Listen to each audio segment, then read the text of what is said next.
Stephanie Lucrezio coming to you live for my first time on Brio TV. I'm super excited to be streaming across their platform. This is the future of news broadcasting. So we're here tonight with Jamel Holley, Assemblyman Jamel Holley. Welcome. Thank Jamel you. is the Assemblyman for District 20. He is the man, the myth, the legend, as you've been called. When I posted about our show, someone posted saying the man, the myth, the legend. So you are one of our personal heroes. He is the former mayor of Roselle, the vice chairman of Homeland Security, and a member of the Health Committee. And he is here tonight to talk about all things regarding contact tracing.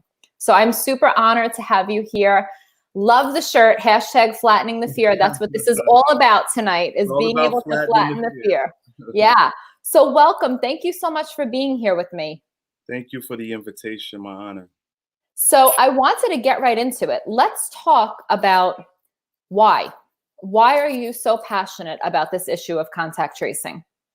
Well, I mean, from the start of it, I'm very concerned on the privacy and constitutional rights that I believe that the government right now is encroaching upon individuals' privacy issues. And I want to start off by saying that contact tracing is nothing new. From the 18th century to the 19th century, contact tracing has always been done between a patient and its doctor. I think that, with viruses and infectious diseases that we have had in the past, that's always been done between the doctor and the patient. But now in this century where we're focusing on COVID related diseases and this virus, is that we're now moving from away from contact tracing, the traditional aspect, to now to this big tech aspect where big companies, big tech, big pharma are going to now have access to our medical information. And we have often read and have often been victims of data breaching, especially with our credit card information, and with other information that we have shared with big tech companies. Now we're talking about our medical information out in the web cyberspace, where we don't know where it will end up. And I'm very concerned about that because at the end of the day, HIPAA laws are still in place, and people's medical information should not be shared on the cyber web. And I'm very concerned about when this is going to end, what's going to happen to that type of information, and who is going to have access to that. Big companies, big tech companies don't get into business. They get into business to make money. So at the end of the day, why is this medical information and this contact tracing so important enough that we are contracting throughout these states with governors, not only in New Jersey, but across the nation, that we are contracting with these companies to trace us? And I have a major concern because a lot of this has been done without, quite frankly, members of the legislature. They're all being done by executive orders that leaves out the public, that leaves out the legislature. And we're elected to ask questions. We're elected to get to the bottom of what this really is all about. And, I'm very concerned about it because our privacy data, I believe, is very important. But I believe that our privacy data can be breached. I mean, it has been proven time and time again that information does breach. And so I'm very concerned that our medical information will be in cyberspace somewhere, and quite frankly, we don't know where it's going to go. And so, what I'm asking for is, I'm asking several questions. I'm asking to have public hearings so that we can bring in medical experts, health experts, tech experts on how this is really going to be done. And so, as we tape live as it is, as we're doing now, my call to the citizens is that you need to pay attention, because this is more than about just contacting us and tracing us because of a virus. Tech companies get into business for a reason, to make money. So at the end of the day, what is the monetary value of our medical information being tracked and given to these types of companies? And I have a lot of questions, and I'm sure that individuals in the community have questions too. And quite frankly, I don't even think they know. As a legislator who's been in those war rooms and have been a part of major legislation throughout this country, there's a lot of unknowns. And I want to get to the bottom of what actually is contact tracing and who are these people that we are hiring and what access will they have with our information and when does it end and when and what's going to happen to this information at the end of the day. So I have a lot of questions. I'm bringing this to the forefront, not only here in the state of New Jersey, but all across this country about the concerns and the issues that should be raised on contact tracing. We hear it's all too often in these press conferences with governors across the state, and they use it in a broad context that, the next phase of this virus and how we're going to flatten the curve is we're going to use contact tracing. And then there's no information about what contact tracing is. There's no after effects of it. There's no questions there. There's no information that's provided. It's just very broad. We're going to continue to do contact tracing. And I just got concerns with that because no one knows what it is. No one knows who's going to have our data. When does it end? How much of this data is going to be used to track us after this virus is over? So I got some real legitimate concerns. I'm asking for public hearings so that we can get to the bottom of it and to ensure that the residents' constitutional rights are protected, that the residents' privacy rights are protected, that the HIPAA laws are not compromised, and that people don't have the fear of their medical information being sent out there in cyberspace at the end of the day. 100%. I did some research today on contact tracing positions, and they're being paid between like $22 and $30 an hour, something that they're doing very quickly. One of the requirements that they had on the website was that they had to have a computer with specific programming, I guess, for virus protection and things like that. But my immediate concern was, I would imagine in these, larger organizations, the CDC, the WHO, these places where they're storing critical information, that they have massive firewalls to protect breaches of information. When you're allowing people's personal medical information to be stored and housed and processed on end user computers, even if they have virus protection, I mean, we hear about it all the time, even in big corporations, breach of information. So one of the questions I've had is who's going to be liable when, not if, but when people's information is breached and used in a way that it should not be used. And no one seems to have that answer. And no one does have the answer. And that's is why, as legislators, part of our responsibility is to ask these questions and dig deep down into what is this really all about. I'm very concerned about our medical information out there on the cyber web. I'm very concerned about who is being hired, what that hiring process is, what qualifications that these individuals must have, and where does this data go, and what happens at the end of the day with this data. We know big tech companies get into business to make money. So what's the monetary value in our medical information out there? And so, there's a lot of unknowns out there. Part of my responsibility as the vice chairman of Homeland Security and a member of the Health Committee is to dig deep and try to find out and provide my public, my constituency, and those residents who are across this country asking what actually is contact tracing, because no one can tell you what contact tracing is. I've asked multiple people, what is contact tracing? What happens with the information? Where does it go? Why is this so important? Why can't we go back to the traditional way of contact tracing? Let's talk about that, because people don't know what's the traditional way and where are we going. Let's shine a light. The traditional way was between the doctor and the patient. Now we're talking about removing that doctor and patient relationship, and now having a relationship with big government, and we all know about that is, and I'm in big government, and governments are always not truthful, and we're sharing this information with big government, big tech companies, big pharmaceutical companies, local health departments, state health departments. Where is this information going? And in particular, here in the state of New Jersey, we just contracted without the legislative approval. We just contracted with the company out of Cambridge, Massachusetts, DeMonchi, which specifically says on their website and on their Twitter pages that we specialize, catch this, we specialize in collecting data in underserved communities. And then you scroll down and you look and you find out, who are some of their partners. And Novartis pharmaceutical company is a major partner, which is a major vaccine and pharmaceutical company. Yep. And you scroll down and you see, oh, the Bill Gates and Melinda Gates Foundation is a partner.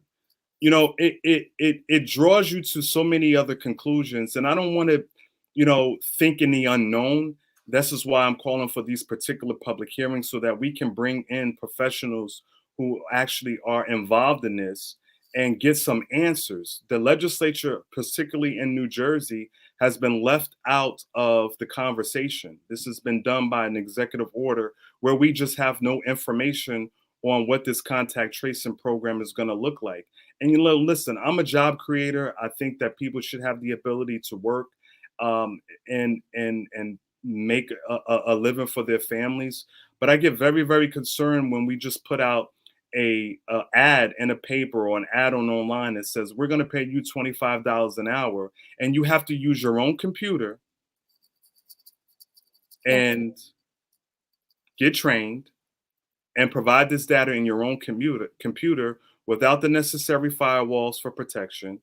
It just draws a lot of concern to me, and I'm just trying to get to the bottom of it and ask some questions. And this is why I'm calling for public hearings, and I'm urging the community listening and the community across the country who's listening that you need to contact your legislators and advocate for public hearings so that you have an input on your part of it, and that we bring all the experts in on this to ask the questions of the unknown that we have, so we can get to the bottom of it. Because quite frankly, if a resident asks me that if they needed to sign up for contact tracing, I would be very reluctant in telling them the way to participate, because we don't know. Yeah, and I was reading about it today, and it was saying in order for it to be effective, you need 60% compliance, at least 60% compliance.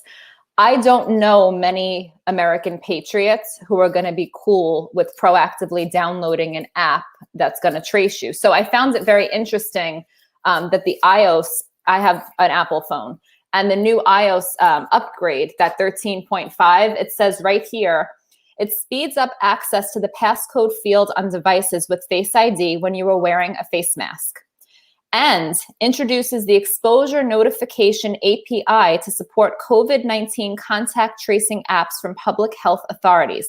The update also sends an option to control automatically, goes into other things, but COVID-19 tracing apps from public health authorities. So by updating my Apple phone, I'm not consenting to this. This is not something I want to have added to my software. Mm-hmm. So I had to disable my upgrades so that I'm not updating my phone. Right. That's concerning. So, and the other thing that I wonder is, where does it stop? So right now it's COVID-19. When the next measles outbreak happens, or right, there's a flu issue, are they going to be tracking you for anything and everything? And what does it look like? Because I don't know if you heard that Ventura County public health person speaking, he said in his interview, and he of course took it back when there was an outrage, but he said in his interview that there'll be some people that won't be able to qualify to quarantine in their homes. For instance, if you have 3 or 4 people living in one house and there's only one bathroom, that person unfortunately would not be able to quarantine in the home. So they would be put someplace else. So there we have big government and big tech controlling our daily lives. And quite frankly, this is America. This is a world. We should not have big pharma and big tech and government telling us who and what we should be doing in our homes. And this thing is going to lead to another if we don't stop right now and ask questions and, educate ourselves on what this is really all about. What really struck me, as I mentioned to you, is that Demonchi basically says on their website that they collect data in undeserved communities. But what is the monetary value of our medical information on these apps? And what are you going to do and send our information once this is all over? I got some legitimate concerns. I'm not trying to point political fingers at anyone, but as an American and as someone who is a legislator, I think it's my obligations to start asking and questioning these things. And when you circumvent the legislature, which is the legislative body, and you're circumventing us, and we don't have public hearings, and we don't bring in the professionals to ask these particular questions, that is a red flag for me. And a lot of these governors across the country are just talking about it in a broad aspect without really detailed information, and the public is left out. And so, as a legislator, I'm standing up and standing out saying, no, you need to provide us some more information for our community, because our privacy data could be breached, our medical information can be breached. Where does this information go? Where else is it linked to? Where are they selling this information to? And, quite frankly, I have some concerns about this, because I believe that this is going to lead to something else that is going to be very detrimental to people's privacy and constitutional rights. 100%. And the thing that I wonder is, why aren't more legislators screaming about this? Like, you take an oath to protect constitutional freedom. And legislators across this country should be. And the folks that are listening now, and the individuals that are out there watching or may watch this later, you should be, contacting your legislators, asking for these type of public hearings, whether you're in New Jersey, whether you're in New York, whether you're in California, where I'm going to be at this weekend. You should be asking your legislators, what is this really all about? Why are we not asking for public hearings? I'm sure that the public has legitimate concerns just as well as I do, and they should be afforded that opportunity. Things should not be going through executive orders, circumventing the legislatures across this country that these people duly elect us to have, and we don't have the opportunity to have these hearings and question it. It's just a blanket, executive order that has a dollar amount and a contract to these companies that are collecting our data, hiring individuals in our communities that we don't know who they are, if there's even background checks on these individuals. They're doing it on their own home-based computers that have no firewalls of protection that normally some of our other big tech companies have. And even then, they're still even being breached in our big tech companies. How often do we hear about those credit card information data breaches? So, people should be really concerned. If they're not concerned, they should be concerned. But this one legislator here in the state of New Jersey is very concerned. And I'm going to get to the bottom of this and start to continue to ask questions, and specifically ask for public hearings, so that we bring everybody to the table to see what this really is all about. We are so thankful that you're doing it.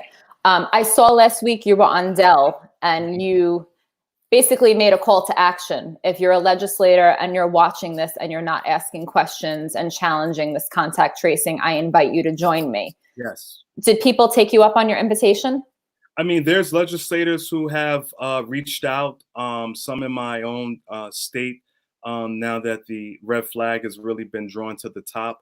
But there's other legislators who are reaching out, because, like I said to you before, these press conferences that just broadly mention contact tracing without any in-depth information after it's starting to raise some red flags, but it's not enough. We have 50 states here in the United States, and every legislature in every state should be asking these types of questions and demanding these legislative hearings. But at the end of the day, the people who are watching, the citizens who elect them, you should be pressuring your legislators on having these types of public hearings and getting this information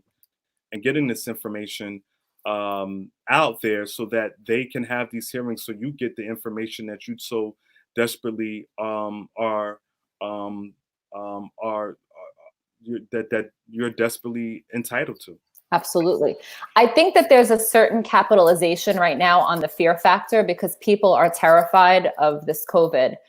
So I think that they're really utilizing this climate right now to push things through that they would normally have much more pushback on. For people that are terrified and feel that somehow this contact tracing provides some value in keeping them safe, what would you say to those people? I would say that it doesn't. I mean, the data that the mainstream media is reporting is a lie. How many times now over the last week have we've seen articles now, the readjustment of numbers and the deaths and the cases? I'm in government. I'm in those war rooms. I'm having these conversations behind the scenes. Mainstream media is lying to the individuals in the public. Mainstream media is lying to individuals about these cases and these deaths. And you're now starting to see numbers change on a lot of these cases that have been reported and these deaths have been reported. But you know, when you're watching a news cycle that's 24 hours a day fueling this type of fear, this is why I have this shirt on, flattening the fear, because at the end of the day, I'm a legislator. I have that opportunity and affordability to be in these rooms to really get the real deal. And it's not the truth. The public is not being told the truth. A lot of these numbers are not real, and a lot of these numbers are inflated. And what I'm saying to the public is that while we do need to be concerned, this is a virus, this is a flu, but we've been through several flus. We've been through the regular flu, we've been through SARS, we've been through a lot of the other diseases with HIV. But this is about more about fear at the end of the day, and not really telling you the truth. And it's evident. This is not my opinion. This is about how these numbers are being changed, about these numbers that are being inflated. Off of other political or personal reasons. But at the end of the day, we need to flatten the fear. And part of my role and my responsibility of asking these questions is really to get to the bottom of it and get the real information and the real data that is supposed to be out there to the people. Yeah, it's super important. And I think that for people who are just sitting at home watching that mainstream news all day, every commercial, everything that you hear and see is about COVID. So it's almost like they're creating this constant stream of fear. And when you do that, it makes it really easy to systematically start to remove the rights of people, the privacy of people. And when you look at the potential for this to become like an ankle bracelet that's tracking every move that you make, no matter where you go. I mean, people go everywhere with their phones. So, right. And that data that's going to be on your phone, they're going to be able to track you and basically ultimately at the end of the day say, well, because you have this and we're tracking you, you won't be able to fly certain places, and you have this data, you won't be able to go certain places. They have now this data that say you don't qualify for certain things that you may want to, participate in. It's all about data. At the end of the day, these companies don't get into data businesses just for information. They get into it for information to ultimately make money at the end of the day. And until somebody can specifically explain to me, and I'm not seeing one governor detail to any of us, and whether you listen to Cuomo, whether you listen to Murphy, whether you listen to Gavin Newsom, whether you listen to DeSantis, whether you listen to whatever governor, no one has specifically laid out the plan on what contact tracing is. And how long does it last? Like how long are we? And that's a concern for me too. How long does this last, and where does this data go? And I'm very concerned about it. And I've been working day in and day out over the last several weeks. But I need the participation from the public to contact their legislators and asking for these public hearings so that you get the real information on what this really is about. 100%. And I think that people who are out there, the way that New Jersey is set up, you have 40 districts, you have 2 assembly people and 1 senator in each of your districts. And the people in those districts look to hear from their constituents. They want to hear the things that concern you. They want to hear the things that you like, that you don't like. That's their job, is to listen, to ask these critical thinking questions, and to make sure that the constituents' interests are properly represented inside of our legislators' offices. So for those of you that are here that don't feel comfortable, don't feel that somehow you have the ability, the right, the information to make this phone call, it is a super simple phone call to make. You're literally picking up the phone and just asking for a public hearing regarding contact tracing. You have a lot of questions, you have a lot of unresolved concerns that you need to hash out. You want to have a better understanding because, like Jamel said, we really don't have detailed information. We have this high level, it's like a buzzword. They create these buzzwords, social distancing, contact tracing, and it just becomes like part of the everyday conversation. And this new normal that they're talking about with contact tracing is not a new normal that I want to get on board with. So if you share my concern, Jamel has laid the groundwork for us. He's been brave enough to speak out and stand up when nobody else was. Thankfully, people are starting to do it with him. But he needs the support of constituents inside New Jersey and all around the world to stand against contact tracing because it is a slippery slope. down a path that we do not want to go. It really does violate constitutional freedoms. It takes away from the morals and the fabric of what this country was built on. And that's the thing. It's yes, I get that there's COVID, but I've said it once and I'll say it again. The biggest casualty of COVID-19, if we allow it to be, is going to be our constitutional freedoms. Mm-hmm. I agree with you on that. You know, I think that the community's done a great job with trying to follow the guidelines, wearing their masks, which is another story for another day. They've been creating the pathway of respecting the social distancing. But at the end of the day, you know, we need to start returning back to where we were. And while you know, some folks say we'll never get back to the normal. But if this continues the way it continues and our constitutional rights and our freedom rights are being stripped in the middle of it, it will never be a new normal. And at the end of the day, legislation or these executive orders are stripping your rights away without you not even participating in it. I'll give you a case and example. Just in New Jersey, legislation was passed to give immunity to medical doctors, to nursing homes, to hospitals, that you will not be able to sue for anything COVID related if a family has experienced an unfortunate situation. And I stood up with that too as well. It's like, how are you going to remove a person's right to seek legal action if they feel as though someone's been neglected or hurt or protocols weren't followed in hospitals and institutions or these nursing homes? And we see that these investigations are now taking place in these nursing homes because they neglected the people there.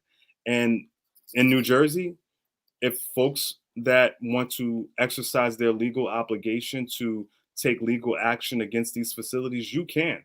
The legislature and the governor signed a law that says they're given immunity to these facilities, and you don't have the right to sue. And I find it, quite frankly, that that legislation came just several days after a report was released that African Americans in particular were being affected the most for COVID. We didn't do this for any other sort of disease. We didn't provide any immunity to any other disease spread that has been across this country. But yet, the African American community that has been hardest hit with the COVID related disease virus is that now in New Jersey, those families don't even have the ability to sue if they sought to seek legal action because of some level of neglect there. And it's a shame. And I stood up on that. But, you know, you only could do so much because the community's not engaged as well as they should be. And this call to action is to get the community involved. You need to get your legislators involved. You need to start paying attention because they are stripping rights away on every single level, whether it's on the state level or the federal level. And we'll get to, you know, this contact tracing bill that's flying through Congress right now. That's going to provide $100 billion to entities to start this contact tracing program. And that's this conversation for another day. But people need to start paying attention. Listen, you don't necessarily have to agree with me. You can read every, you know, mainstream article that is out there on individuals who want to attack me. But I'm in these rooms and speaking the truth and putting out this information for you. So they're going to try to demonize me, as they do, and try to create me as this conspiracy theorist or to say that I don't know what I'm talking about. But one thing I do, I have an education. I'm reading every single law. I'm reading every single memo. I'm reading every single piece of legislation that's passing through. And I got to tell you that the people's rights are being stripped right underneath them because they're not paying attention and not getting involved. And they're being fed this fear monger. And listen, COVID is a concern. It is a virus that has spread through our community. But let's not take that fear of the COVID and not allow us to pay attention to what's really going on. There's a lot of executive orders being placed in action every single day, and you don't even know what is in these things, and they're stripping your rights every single day. But for me, I'm trying to speak out against this. Thank you for this opportunity, Stephanie, to talk to so many people that are out there. But people need to wake up. I know a lot of people are woke. I know the mama bears and papa bears across the country are woke, but more people in your communities, especially in the African American community, they need to stand up and step out and get information, because when this is all over with, you're going to realize what has been taken away from you. Yeah. And once you get to that point, like China, the app is mandatory. You have to download the app and you're marked red, yellow, or green. And based on where you are with your marking, you're allowed to move about the cabin freely, or you're basically under house arrest, not able to leave your house. And, what's all ultimately happen with all of that is that they're gonna track them and trace them. And then when that vaccination of COVID is mysteriously evolved from somewhere, we hear about the COVID vaccine. First, the timeline was 24 months. Then it moved to 12 to 18 months. Then they said the vaccine was going to be available by summer. And then the other day, it was a release that said it's coming soon. So they're going to use this to track you, to vaccinate you. Who knows what's in these vaccinations? And the one thing I always tell people in terms of the vaccination, I'm not an anti-vaxxer. I just believe in choice. And I think that people have a right to whether or not they want to vaccinate themselves. They always leave out the ingredients. And all these conversations about the vaccinations, they don't even talk about the ingredients. What is in this vaccination? And they're not telling you. They've skipped the animal testing trials. FDA has expedited the process. And it's going to be poured into these communities, and individuals think that it's going to be safe for them and find out that they don't even know what's in these types of vaccinations. But that's a conversation for another day. But this contact tracing is all about, at the end of the day, tracking you to pinpoint you to ultimately provide you with a vaccination that you don't even know what's going to actually be in there. Right. And also, I think that it ties into, again, eventually being able to drive a car, being able to fly on a plane, being able to do the things that we take for granted. There are so many people that say, this is America, this could never happen.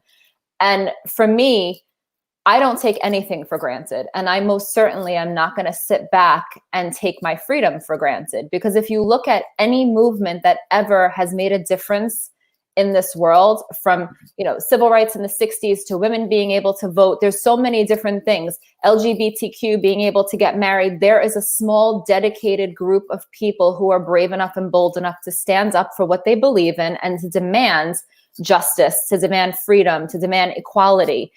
And I think that there's a certain complacency where people just want someone else to do the thinking for them. And it's a really dangerous place to be. Because the minute you stop asking the questions that we're discussing on this broadcast right now, that's the minute that all these things that you take for granted and think are always going to be there for you just slip away. Mm-hmm. And then the road to get them back, well, that's not an easy road at all. Not at all. Once it's taken away from you, it's going to be very hard to get back.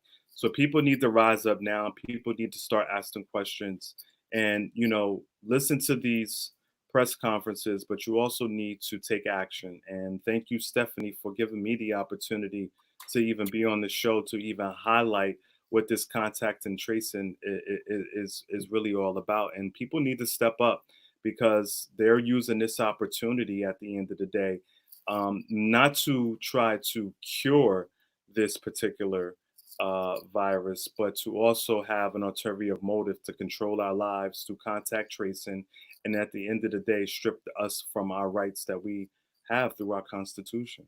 Absolutely. So let's talk about what we can do. We outlined how scary contact tracing is. If you weren't concerned when you joined us today, I hope that you recognize the extreme danger of just allowing this to happen without having public hearings, without asking questions, without doing our due diligence. So what can we do today? There's a couple of things. The first thing that we want to talk about is contacting your district legislators. That is the first thing you can do. And it is our responsibility as Americans, as citizens of New Jersey, to make sure that we're having these conversations with our legislators, that our voices are heard. So when you get off of this broadcast, you're going to go and locate your assemblyman, women, the two people in your district, and your senator in your area. And you're going to make sure that tomorrow when the offices are open, that you give a phone call. Leave a message, whatever you can do. Some people are not in their office. That's why we have email and Twitter, which brings me to my next call to action, timetoswarm.com. Twitter is a powerful tool that is extremely underutilized, in my opinion. It is a direct line to our governors, to our legislators, to our president, to all of the people, to Bill Gates, to all of the people that we want to be able to reach out to express our concerns. So go on timetoswarm.com. You are going to enter your email address, and every day there are going to be tweets that are very cherry picked based on what is happening, what is trending, what is hot right now. And it gives us the opportunity to be part of that really important conversation, to create the narrative by our own design and not just allow the hashtag fake news to go and create that narrative. So go on timetoswarm.com, get involved in the conversation on Twitter. Make sure, if you haven't already followed Jamel Holley, that you go to his handle on Twitter. And is this your Instagram handle as well, at Jamel Holley? Yeah, everything is at Jamel Holley on Twitter and on Instagram, and I periodically put out information. And listen, my information is real. I'm in these war rooms. I'm having these conversations, not only in New Jersey but across the country and across the world. So my information is real, and provide you the most updated information that I think that either you need to be paying attention to, or to share with other friends and family, to start rising up and awakening yourselves to what's really going on. Listen, I have nothing in my heart to lie to anyone or to try to steer anyone in another direction. If you want to believe the information or not, I'm in these rooms. I'm a part of government. I've been duly elected. I have an obligation to be truthful to the residents that elect me. And I'm just putting out the information so that everyone is aware and they're woke and stay awoke. It's so important. We need to stay awake. We need to look. We need to watch. We need to go back to asking questions. And the minute we move away from that, the world becomes a very scary place. So the other call to action that I have is to get to riseupforfreedom.weebly.com. That is my email address. We're going to have some calls to action, my email list. We're going to have some calls to action for you over the next couple of days. We'll be doing some advocacy trainings just to give you the foundation of what conversations we need to be having, who to reach out to. So I want to make sure everyone was empowered with information, empowered to be able to go out there and have those tough conversations. So we're going to support you every step of the way to make sure that we express emphatically that we are a no to contact tracing. And the last thing that I want to talk about is Brio TV. So you have an opportunity right now to become a founding subscriber to help take back the airwaves. We know that we are inundated with fake news, and Brio TV is set to be the golden spike in the midst of all the fake news media. So right now there's a special code that you can use, Freedom Warriors, all capital, one word. And if you go in there, you'll get a discounted rate on the subscription. It's normally $14.99 a month. You'll get it for $9.99 a month. My goal is to take all of the information that I dispel and to move it to a platform where I can speak freely. I can share truth without censorship, without having been blocked or shadow banned or having information taken down. We've all experienced it. And Brio TV is definitely going to be my new home, and I hope that it will be yours as well. So go on, sign up, www.briotv.com. We are streaming live for them tonight. So I'm really excited that we get to do that.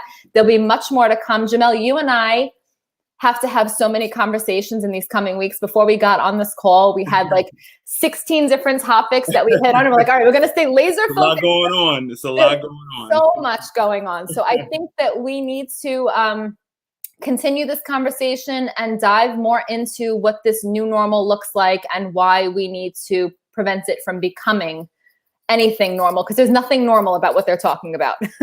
Nothing at all. So I want to thank you so much for being here, for sharing, and for being so brave and so bold, and really being one of like the most heroic people that I've ever had the privilege of speaking to. I am so honored and inspired by all the work you're doing. You hold me up on those days where I feel like I don't want to say anything, and then I see you and I'm like, yes. It's all the people. The people empower me at the end of the day. They give me the bloodline to get up in every day. They elected me. They have faith in me, and I take my role and my responsibility very seriously and very important. And whether you disagree with me or now, you are not happy about some of the approaches that I take. At the end of the day, I go with this and with a heavy heart to try to get to the bottom of these issues that our people are confronted with. And it's about truth seeking to me at the end of the day.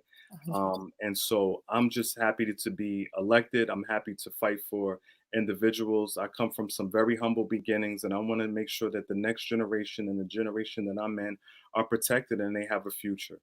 I see that we have a few minutes. I have a few minutes more to take on Yeah. some questions. If anyone in the audience has some questions, I'll be more than willing to try to Awesome. talk So to yeah, if you guys have questions, I'm looking at the comments.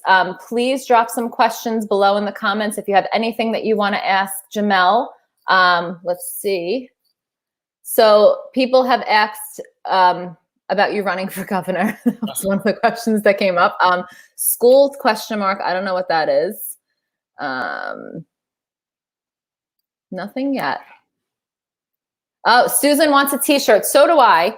Where can we get that t-shirt? You know what? At the end of the program, I'm going to be putting out a post for individuals who want to purchase the Flattening the Fear t-shirts. You know, we've heard the term flattening the curve.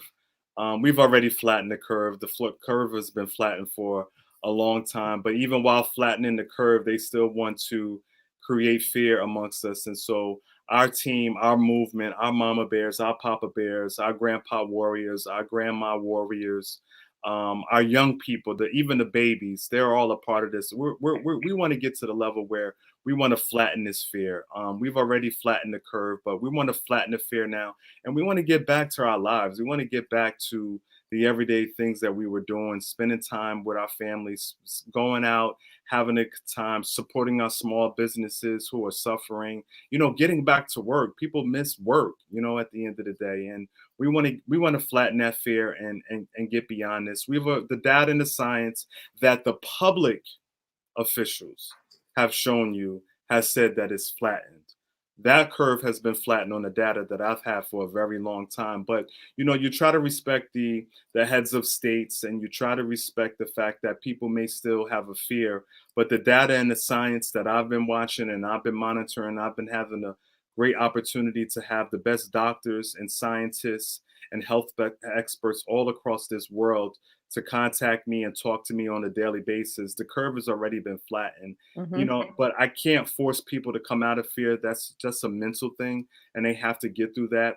But as an elected official, I think that we're well on our way to start opening up our economy and start getting back to normal. And it has to be in steps, and everyone has a responsibility to, you know, take safety precautions, to adhere to some of the things that are going on until we fully get there in terms of you know, getting back to the normal. But you know, I'm there. I'm flattening the fear. I'm out with people. I'm talking to people. I'm going to the store as much as I possibly can to support some of the small business. But I do have a sympathy and a certain special place in my heart for those individuals who are still fear.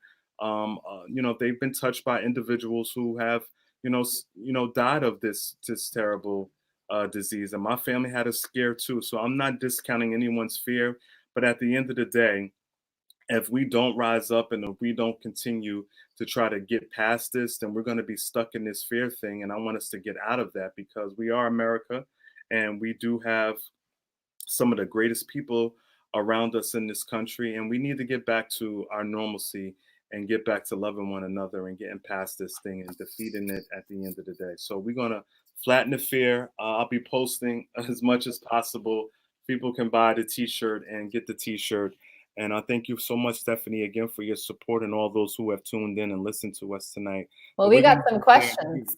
We got a question? Sure. Yeah, we got some questions. So someone said, can they opt in or out of the proposal? Will they be subjected to mandatory testing, quarantine, etc.? It's a great question. I don't know if anyone has an answer to that. It is a great question, and that's some of the questions that I actually have as a legislator, because it hasn't gone through the legislative process, and we don't have access to the individuals who are administering these types of proposals. So that is a question I do have. I think it came from Ms. Sweeten, and I will definitely try to get back to her once we get to the bottom of this, and hopefully that the speaker, the Senate presidents, and all the states in this country, not just my state, that they really are open to having these types of public hearings so that we can get to some of these questions and get them answers for our people who are really concerned about this. And this is another good one. I would love to know who's paying for this app and software. Are our taxpayer dollars going to pay to track us?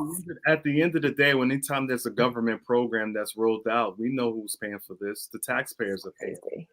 And that's what's really concerning to me, is that we have this program that the taxpayers are paying for, and they're left out of public discussion, and they don't even know what's really going on. But yeah, the government, if it's a government program and you have these governors across the country rolling out these programs, absolutely it's being paid by the taxpayers at the end of the day. So we have some questions about schools and some of the changes that are going to be made there. We're going to do a separate conversation regarding some of the CDC guidelines that came out on the schools and what that quote unquote new normal looks like at a later time, because we can definitely go off on a massive tangent on this call. So Yeah. just know that I'm not ignoring your questions. It's just, we're not going to touch that today. We're going to save it for a separate conversation coming soon. So stay tuned for those details. Other people are asking, and we did talk about some of the legislation, HR 6666 versus HR 6800. I don't know if we can do a short answer to that question, because they do relate to contact tracing. Yeah, I mean, they do. It's about the funding aspect of it. They want to fund a lot of these states and these nonprofit organizations that are going to be running these programs. And at the end of the day, while the funding may be there and the funding may be filtered down, who is going to be hiring these individuals with our information? How is this program going to be administered in our communities? And it's just a lot of unknown questions, not a lot of unknown questions. And I want to get to the bottom of getting to these questions with some real answers to the community. But right now, as a legislator, I cannot tell you definitively how this is really going to be run, and I'm going to commit myself and get to the bottom of it. And that's my role and my responsibility to, as a legislator. Even if I'm circumvented, we have ways that we can challenge these executive orders from the multitude of states that are doing it, or we can end up in court and get to the bottom of it too, which is another option that, you know, some of my colleagues and others are considering going to court about. So there's a massive group that is, you know, coming together slowly but surely to get to the bottom of this, and we should have some answers relatively soon to the public. And you deserve it. It's your government. You may not trust it. I don't. I work in it, but I don't trust everything that government does, because I think at the end of the day, this is more about protecting the people. This is other ulterior motives that I see happening, especially when you circumvent the elected officials that the people elect us to do our jobs, and we're being circumvented at this point. So one of the other questions that came up earlier was regarding Governor Murphy's accountability and his what his responsibility will be if there's breaches of data. Like, is there any recourse that he'll face if this contact tracing plan doesn't roll out the way that it's supposed to? And that's people, going to be a question for the governor. And had the governor gone through the legislature, we have some brilliant minds in the legislature. One of my colleagues, Assemblyman Andrew Zucker, did a great op-ed piece on contact tracing. He's a scientist, one of the brilliant minds in our legislative body. And, you know, that's my Assemblyman. He's a great guy, very smart man, by the way. He has some questions in terms of the security as well. At the end of the day, if this has been done by an executive order, the governor's going to have to answer to that. Had the legislature been involved and we vetted out a lot of these questions and have been a part of it and added some of our concerns to it to make this holistic, because we represent, you know, 21 counties. It's just not one individual or a couple of people around the governor or any of these governors that have to make these decisions. So now that it's been done through an executive order, the governors are going to have to answer these things. And if there's data breach, and the governors are going to have to answer to that. And until I and my colleagues can have these public hearings and get to the bottom of it, I can't provide you any other information than what I know right now. Which is, we really don't know anything. We really don't know much of anything. That's the crazy part about this. They're looking to just do this in a snap, and none of these important questions, common sense, critical thinking questions that any person would have when this issue comes up, there's no answers. So I'm so happy that you're out there demanding answers, because we need them for sure. So to that end, how can we help support you? How can we make you stronger? That's one of the questions that came up. One, keep me in prayer. I mean, you know, it's always not easy standing out there and trying to stand up to the powers that be at times. But, you know, continue to support me and pray for me at the end of the day. You can follow all my social media platforms. All my handles are at Jamel Holley, my name, on Twitter, on Instagram, on Facebook. And let's continue our dialogue. But most importantly, what I need right now, I just need prayers, because it's always not easy to stand up and stand out, especially when you're on an island sometimes by yourself. But the people empower me, and the more prayers and the more people that support me gives me the fight and the encouragement to keep waking up every day and trying to do the right thing to protect our people. I can tell you for a fact that you are not alone. You have an army of mama bears and papa bears and grandparent bears. The mama bears, the papa bears, and even the grandma and grandpa bears. Oh yeah. But the small children who even come out to a lot of our rallies and who send me little notes in the mail is very encouraging. And I say keep it up, but most importantly, keep me in prayer. As long as I am prayed up and strong and have the wherewithal and the support of the people, at the end of the day, I'll go into those war rooms to continue to fight. Just make sure you have my back when I come out. We have your back, Jamel. I can promise you that you are never alone. Thank you so much. We thank you so much. Please get on the phones, get to email, get to Twitter, reach out to your local legislators and demand a public hearing with comments on the issue of contact tracing. Take to Twitter, timetoswarm.com, and make sure that you sign up for Brio TV. Be part of the freedom wave of actual news where censorship is not there. We have so many exciting solutions for everybody. We just need every single person to do their part.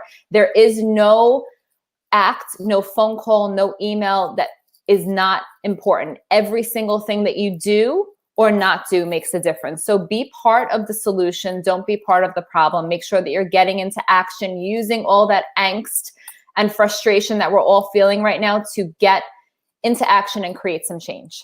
Absolutely. And thank you so much for being here, for talking to me, and for being our hero, the man, the myth, the legend, Jamel Holley. Thank you so much, Stephanie. And thank you to everyone who's tuned in to us tonight. Continue to follow us, and we'll get through this together. Stay strong.